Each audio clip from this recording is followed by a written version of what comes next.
Hey everyone, welcome back. It's Lucid, and we have another round of Mountain Arena for you. And it looks like we're going to start this episode off with a short novel from mictlan. Tienchi is definitely serious about contesting the Throne of Knowledge. I see almost 70 mages plus 270 sacreds, half of them elite magic beings with very high MR and morale. Looking at the gems, I expect it to field Demonic Cleansing, Army of Gold, Rigor Mortis, the Big Nature and Air buffs, 15 mages scripted to Magic Duel. All the Death Ones have plenty of gems for Wrath of Ancestors. Given Tienchi stats advantage, with plus 7 attack, plus 5 defense, that army is an existential threat to the demon heavy armies I've been fielding versus Yomi. I don't see myself defeating it in a fair fight, but its weakness is that there isn't any gear other than the boosters and temporary gem items on the human mages, so it's vulnerable to Wailing Winds, Murdering Winter, and similar late-game options. I rolled my first Air 1 Bone Tribe Shaman, so I can cast Wailing Winds even if they Magic Duel everyone. I've had Evocation 7, which I've been frantically researching since Lanka ended their non-aggression pact. So I would have considered doing Murdering Winter, Seeking Arrow, etc., and attacking this turn, but I'm 400 research short, so I'll be retreating. If he had Evocation 7. I'm at 2,000 research a turn, so 7s are just over a turn, but I've been working on Enchantment 8. I really want Mass Regen, and to turn my Death Gem stockpile into 21 Death Gem Liches. Okay, because he's got a discount site. Given how defensively Tienchi's been playing, I'm kind of expecting him to just summon another Wizard Tower, but there's a good reason to think he'll prefer to try to claim the Throne of Knowledge and then camp inside, and the opportunity of having my already weakened fort must be tempting. So the focus of my efforts will be preparing to kick Tienchi off the Throne of Knowledge next turn with Murdering Winter. Since winter is ending, and we apparently have killed all of Yomi's candles in that province, I need to cast Wolven Winter at the throne to get it ultra cold this turn. So if the enemy is paying attention, then it may tip them off as to my plans. Though it's a good spell for me regardless, to cast regardless, given firepower of his demons. Right. That's a stat bonus they're going to get. I think my best chance for victory involves fancy new Death 4 random Dione and Bone Grinding spam, possibly in the magic phase. So I'm spending 50 air gems to empower him in air, so he can cloud trapeze. Of course, the big news this last turn is the death of the 3 lifelong protection returning golems. I should mention my script was not ideal. I should have brought a different version, a different weapon, and done Soul Vortex plus Growing Fury. And of course, Growing Fury, yeah, that's fine. And of course, I'd have liked to have returned. I'd like to use the Amulet of Anti-Magic rather than being range limited. I'm not exactly sure what that means, but I'll be sneaking away with the Shade Mail this turn. I've tempted fate enough, exchanging magic phase attacks in that province. I'm not particularly prepared to engage Lanka. The main thing I'm doing this turn is summoning a magic phase fort with mostly fake army in the swamp west of the Golden Throne. It's good ground for Firestorm defense with a free turn 0 Quagmire. Ideally, I would wait to take a big fight until I can siege down Yomi's Wizard Tower in that cave. It's a big logistical roadblock to moving mages around, even if I lose control of it. Or if I ever lose control of it. I put a lot of my troops on Guard Commander in both armies.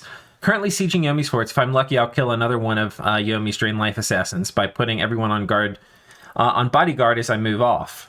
I got one with 5 Ozelotls on Bodyguard a few turns back, and have been equipping all my Blood Mages to do Life for Life too. The hope is somehow the Ozelotls will draw the Drain Life hit and then jump on the Mage. And probably that's good enough if 3 or 4 show up. But if only one Ozelotl shows up, Life for Life would get the White Mage. Okay. And there's one last message. Also, there's a global spot opening up last turn.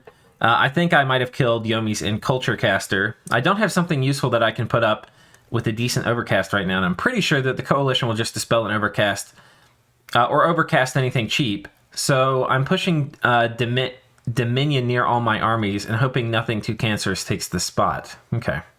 And we have a Dire Portent, so it gets filled up this turn. Blood Meridian. Who is that? Blood Meridian is Yomi. So Yomi puts up a global again.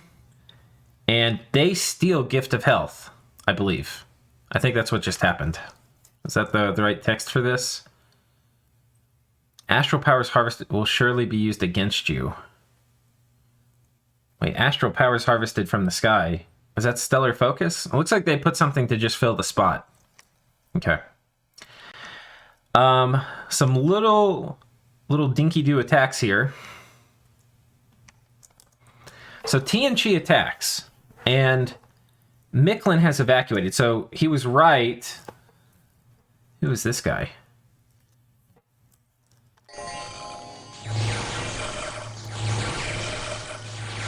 God, this is a scary army. That's a lot of mages. That's probably like 60, 70 mages. Yeah. 70 mages. Holy shit. That is a spooky-ass army. So that was this one. Now, the plan from mictlan is to re-engage. Now, Tirnanog is attacking Agartha, in Agartha, and they're trying to storm. And the question is you can't make me wear pants, is he home? And it appears the answer is no.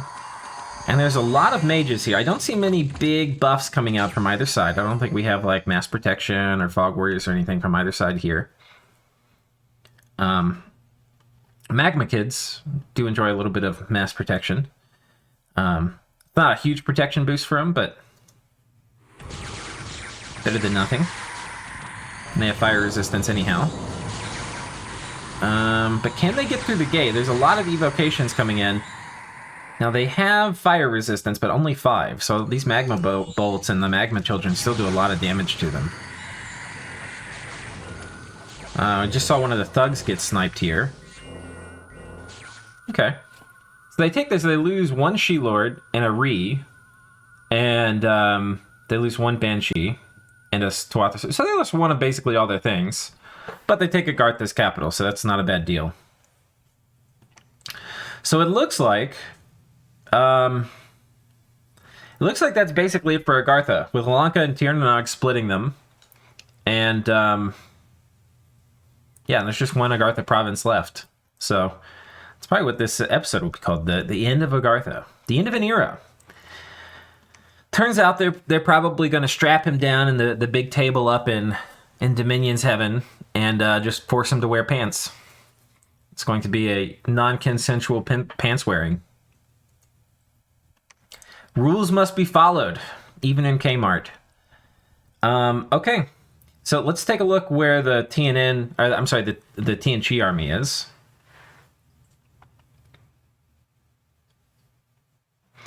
It's right here. So you can see it's Cold 3, so it's set up for Murdering Winter. And there's a big, scary pile of kitties here. Now, there's some things we should kind of look at, like, this is the big question. Will these spells go off? So he didn't trigger a gym bait here. How reliant is the communion, or, like, is he on the communion for the spells to go off? Because if he's not, he might still win. Like, if demonic cleansing will go off without a communion. This is one of the things. Step up there for a second. But yeah, if you're rolling around, so communion mages are efficient, right? Like, they usually, for like a total cheaper investment, gems or gold, you can get bigger spells up. Thing is, they're not reliable. Lots of ways to mess up a communion. You can kill off the slaves. You can kill off the masters. Communion masters aren't necessarily weak. The thing is they tend to be like little human pajama-wearing men. And those are easily killed in the remote phase. So we'll take a look real quick at the commanders. Probably the Will of Fates caster. My guess, though, is he's going to do it. Yeah, he's doing it as part of a communion. This is pretty easy. If you have 2 communion slaves, it will still work. So that will probably go up.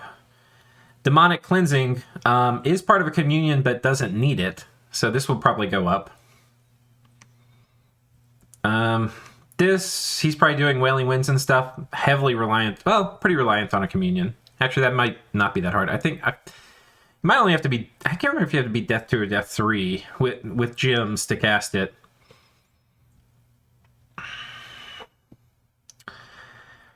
Yeah, depending how many slaves does he have? 24 slaves. Yeah, even with Murdering Winter, most of the big important battle spells should still be able to go up. So this is going to be really interesting, because I think we're going to get a fight this coming turn between mictlan and Tienchi. And I believe Tienchi is going to be able to get off most of the magic. The risk, of course, and we didn't check for this, is who has, like, heat and fire resistance. Now, Flames from the Sky is not coming, but, you know, Murdering Winter is. And I don't think this is something you would expect as Tienchi, right? Not really expecting Murdering Winter from mictlan, but, it is turn 72. Let's go look. All right, we've got turn 73. Message from mictlan. Time to strike. Tienchi seems pretty all in with their army, and I will be too. The plan is for Murdering Winter, Magic Phase Bone Grinding to kill most of the human mages. Okay. So the combination of Bone Grinding and Murdering Winter might really get a lot of them. Hopefully straining a bunch of troops, even if he retreats this turn. And I can't fight the army, and then I can fight the army with my full Mage Core. If Yomi puts up domes this turn, it will go very poorly. Demonic Cleansing... the Demonic Cleansing caster, being Water 5, has a ton of cold resistance, and the Golem and Death Mages may also be fine. So he should be able to at least cast Anti-Magic, Demonic Cleansing, and Rigor Mortis, even in the best case scenario. Right, this is the best case scenario, not for Tienchi, but for mictlan. I'm bringing enough Jaguar Warriors. I should be able to at least have some Awake units after turn 8. Right, the thing that he's mentioning this about is Rigor Mortis combined with Demonic Cleansing applies a lot of fatigue to demons. If everything goes perfectly, the army will be poorly blessed with no Will of Fates and Fog Warriors and will rout to Wailing Winds soon after combat. Yeah, he's probably also going to have, and he hasn't mentioned this, but I'm sure he's going to put up Blood Rain, because he does have the research, I believe.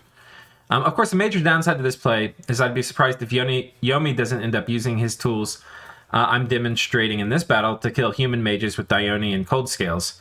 Really wish I had more fast-casting crowns right now. Yeah, fast-casting crowns you need to counter Bone Grinding.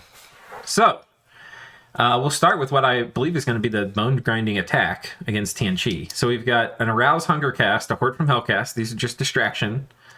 An Astral Mage. This guy who's a Communion Slave.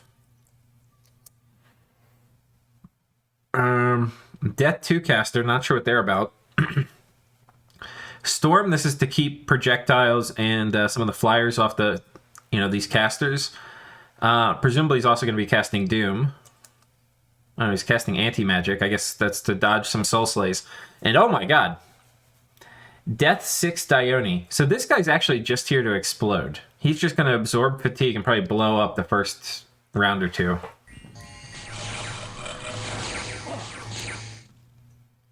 So there went... so it's actually kind of interesting. We've got Natural Storm up twice. Bone Grinding hit, and the damage, this Bone Grinding damage hit the Dione, I believe, for 12. So, see if we can find it. Yeah, it gets multiplied. So, Demonic, well, no, I think that's just a bad roll. Because Demonic Cleansing isn't up yet. Okay, let's go watch this again. Because I don't want to be looking at the Dione when Bone Grinding goes off. Now, one Bone Grinding is normally not going to kill very many human mages. How many human mages died? Well, he got a lot of these sorceresses. Oh, these were magic duel baits. So he's baited out a ton of the magic duels. I think this guy, and it could have been different RNG because it's a little later after the game. Oh, this guy did Phoenix Pyre. He probably shouldn't have put him right next to this dude.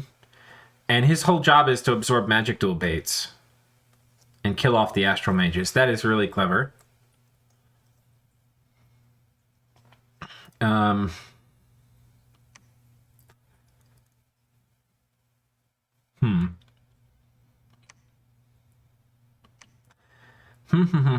Yeah, a decent number of...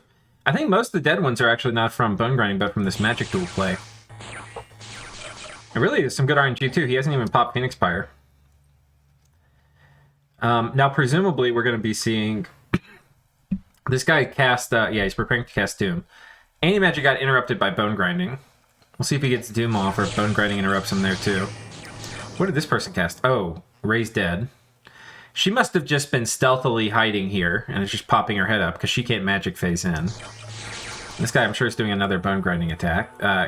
Cast. Yeah, prepares to cast bone grinding round 2. Doom has gone off. And there's the second bone grinding. Now, presumably, he's got this guy scripted to retreat next. I don't think you would be bold enough to do it twice. The fatigue, he's only at 26. That's wild. He's well, no. Yeah, you can put extra... I think he's putting a lot of extra gems in it because he's at 6. Bone grinding's a kind of weird spell. A lot of the really high path spells also take a lot of gems. It's very high path, but doesn't take a lot of gems, which means you can mitigate the fatigue a good bit by putting the gems in it. And of course, he's also got 1 communion slave to absorb some of the fatigue as well. Yeah, now he's retreating. So he's done 2 bone grinding casts. How many of the human mages has he gotten? Not really that many. And that doesn't surprise me. He did make this guy retreat. Who's the... Oh, no!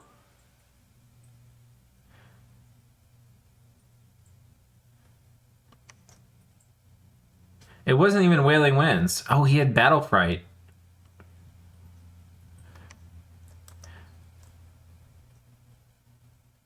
Oh, no. This is the Demonic Cleansing Caster. This is the single most important mage. And, yeah, I mean, Yomi certainly gave himself every opportunity to get lucky like this, but boy did he get lucky. Got the Demonic Cleansing Caster, and then who is this who's walking off? Deathbore, this is probably like life after death.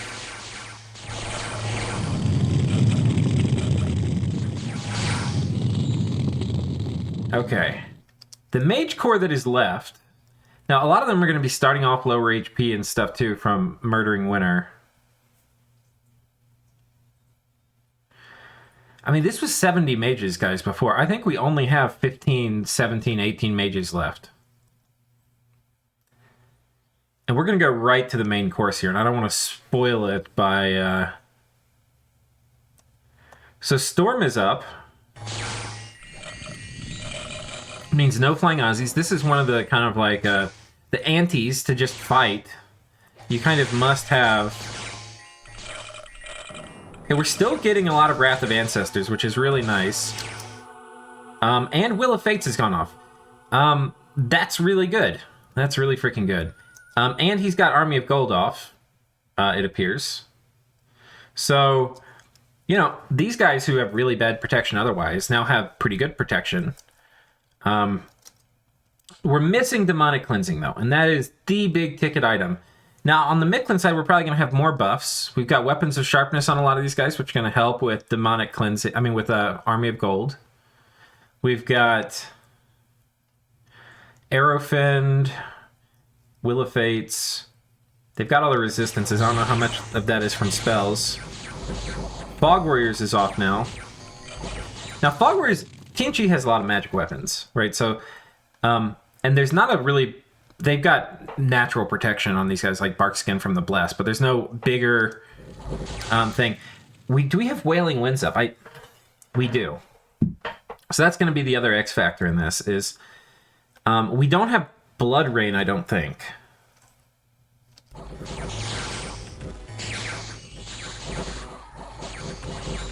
These Aussies are just murderous, though.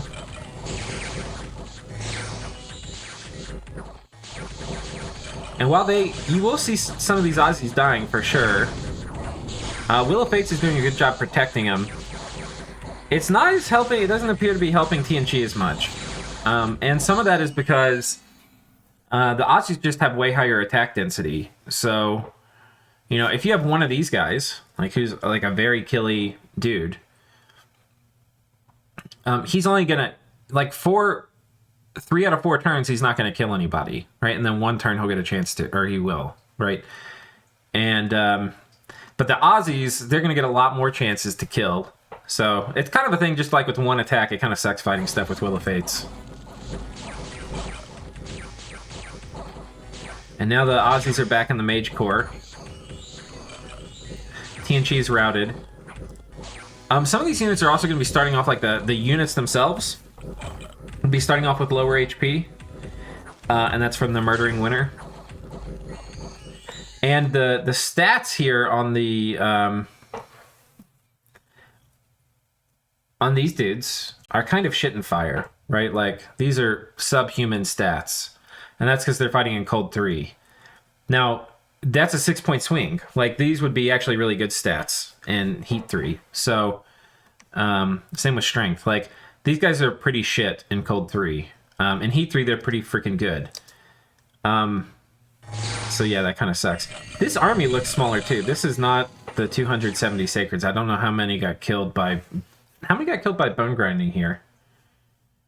He got 20 of the Warriors of the 5 Elements. 10 of the Demons of the Heavenly Fires. Okay. And then... here's the Butcher's Ledger for the main battle. So yeah, there were a lot of... I mean, only 66 of these guys here. Yeah. This is the problem of moving around human armies in the late game. And let's actually go back and check. I want to see if he had fast casting Bone Grind. I don't think it was. I think it's just a normal thing. Yeah, this is one of the problems, human armies in the late game. In Doom stacking in the late game. It's kind of like if you think about like Gath in the late age. It's one of the reasons they're premier Doomstack nation. Not only do they have really scary Sacred Balls with good but expensive mages, but their mages are not humans for the most part. Like, a lot of them. They do have human mages too. But a lot of the mages aren't. So, you know, you don't have to worry about like a couple Bone Grinding casts or, you know, Flames from the Sky or Murdering Winter nearly as much. So, yeah, that's a bit of a zinger. That is a bit of a zinger. Would this have been different with, like, all the buffs? If Tienchi had gotten off Fog Warriors? You know, mictlan has magic weapons, but it still blocks one hit, right? If Tienchi had gotten off, you know, Demonic Cleansing. Yeah, I probably would have. I think mictlan would have lost. And instead, mictlan hardly loses anything. So, yeah. And it kind of sucks because I've kind of been waiting for Tienchi to come out. You know, I'm not rooting against mictlan, but I am rooting for Tienchi to like come out guns a-blazing. And it kind of sucks that they do it and then they just get wiped, even though they've got this incredibly powerful stack here. And that, my friends, is the game of Dominions. That's how Dominions works. Now the question is, did he cut off the retreat route too? Oh, he steals, manages to steal... This looks kind of cool. Tien and I going on Bogus. Manages to steal one of the units. So he's got lifelong protections and casts Creeping Doom. Double lifelong protections. What the hell? Steals one of these guys.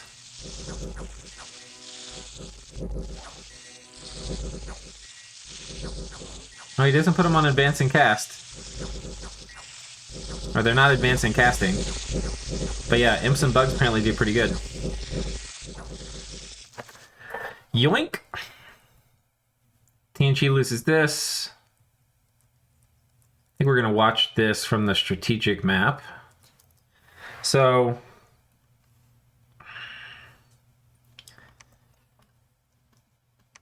they hit this with horrors. That was that first horror attack we saw. Then... Tienchi moves in a small reinforcing squad to protect a retreat route. But it runs into a scarier squad from mictlan, which was being led by a thug devil and a couple mages. Like, this mage can move really far, so it could move over that province. Turkey can fly, so it can move over. This guy can also move really far. So a 2-province moved over the fort with mages, brought a bunch of Aussies and a thug, and these guys come in and they mop the floor with this small stack, which probably wasn't really expecting to fight anything, but if it ran into something simple, it would have been fine, especially with a bit of PD there. The net effect of that is that not some of the things that were in this original army of 260, it's not that some of them died, it's that all of them died.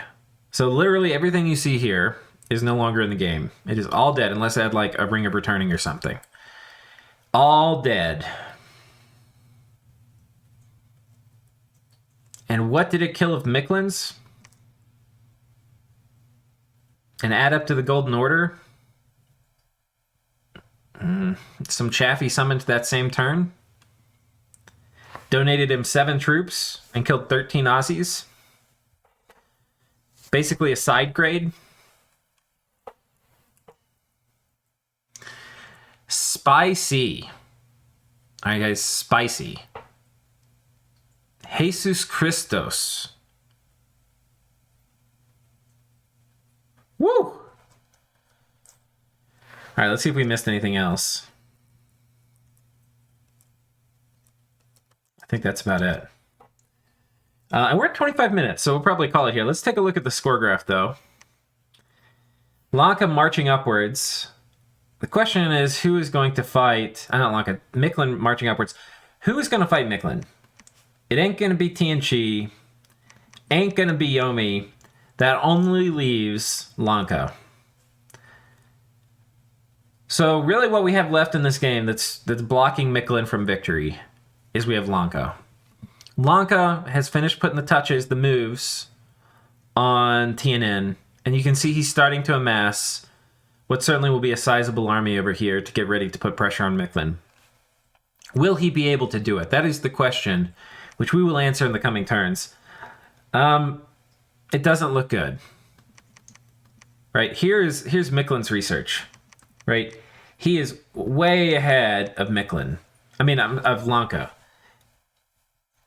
He's got, in total, 40% more research than Lanka. That's a lot. That's a lot. So Lanka's not really going to have a spell advantage. In terms of economy, his gym income is going to be way higher than Lanka's. Yeah.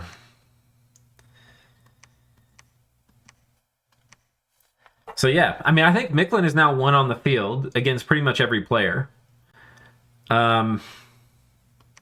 He's going to be able to just come over here and take this throne.